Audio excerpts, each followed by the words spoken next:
Battles are not won by numbers. They are won by strategies, ingenuity, intelligence, deception. Even experienced and skilled soldiers don't necessarily determine a battle's outcome. Rome was always outnumbered, and yet it built an empire. Learn about the different strategies of antiquity, here and now.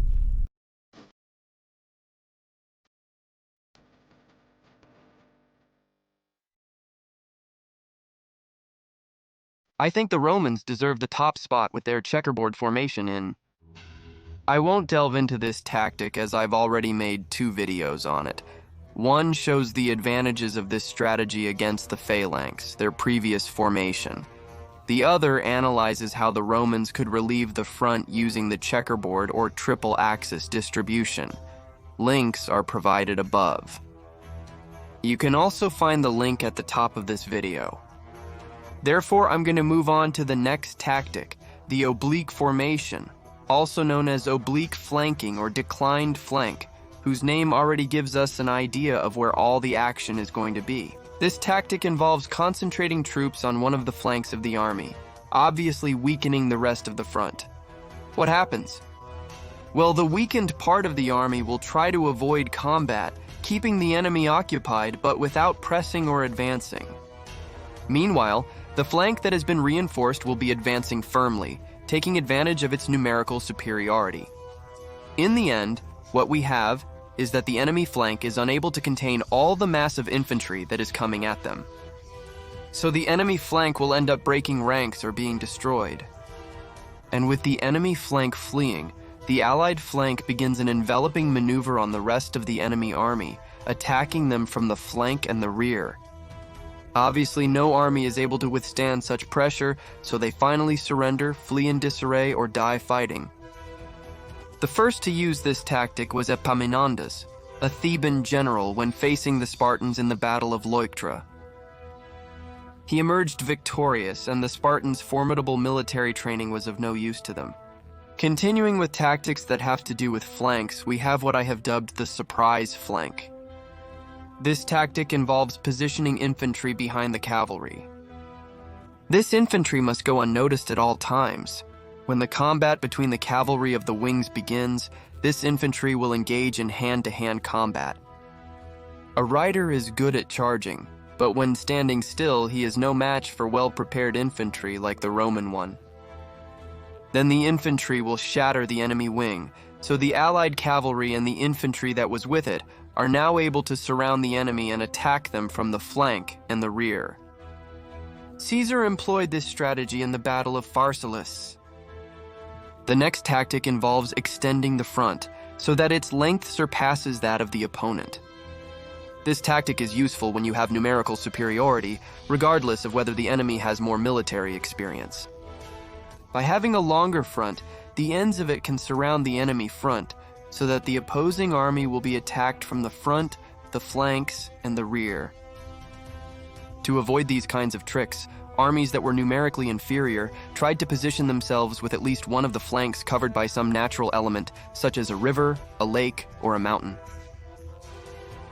An example of this is the famous Battle of Thermopylae, where the Spartans positioned themselves on a narrow front to prevent the Persians from surrounding them. And speaking of Spartans, let's now talk about a tactic where it is very important where to place the elite troops. It is known as reinforced center, and it consists of placing the elite troops in the center of the army. These troops will face the enemy, who presumably will have less skill in hand-to-hand combat, so they will gradually give ground to the elite troops until they are completely destroyed. Then, the elite units will manage to take the center of the enemy army, splitting the front in two, which greatly demoralizes the soldiers. But apart from demoralizing, the elite troops can now attack the enemy units from the rear. Although it should be noted that this tactic can be rejected if the enemy has reserve troops with which to plug the gap generated by the elite units. Now we are going to see a tactic that was used in one of the most famous battles in history, which is the same as one of the greatest defeats that Rome suffered in all its history. I'm talking about the U formation. In this formation, the elite units are placed on the flanks, while the rest of the units form a front that is not intended for combat. When the clash occurs, the center begins to slowly retreat. But it doesn't retreat in a line, instead a half moon or a U is formed, hence its name. What it is doing is creating a kind of bag in which it will cram all the enemy units. The flanks will defeat the enemy flanks because that's where the elite units are. So, these units that have been freed up can attack the enemy army from the rear. Does this tactic sound familiar to you? If you know, leave it in the comments to see if you got it right. Well, and since I'm revealing to you the different tactics used in antiquity, you could hit like and subscribe to the channel to help defeat the YouTube algorithm. Let's continue now with an anti-cavalry tactic.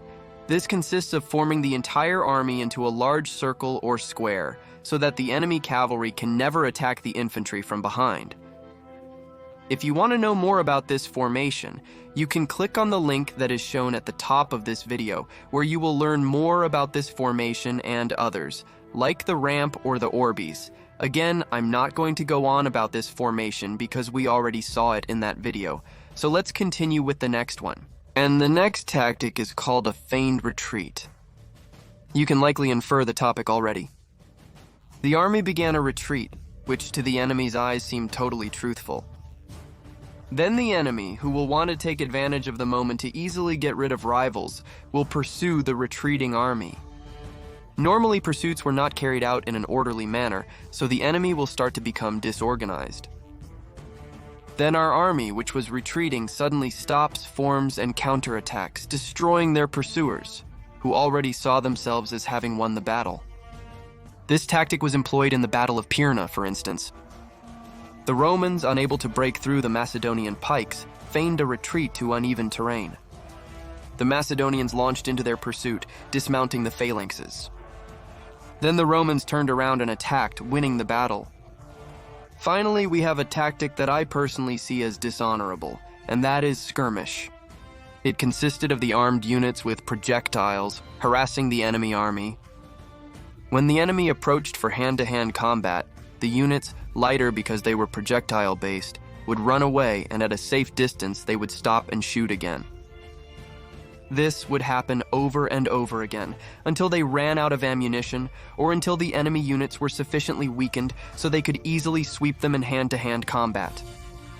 This tactic was used in the Battle of Carrhae, where Crassus's legionnaires were riddled with arrows.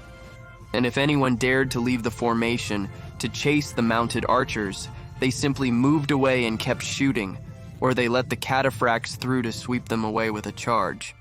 And here ends today's video. I hope you liked it. If so, hit the like button and subscribe so you don't miss new videos.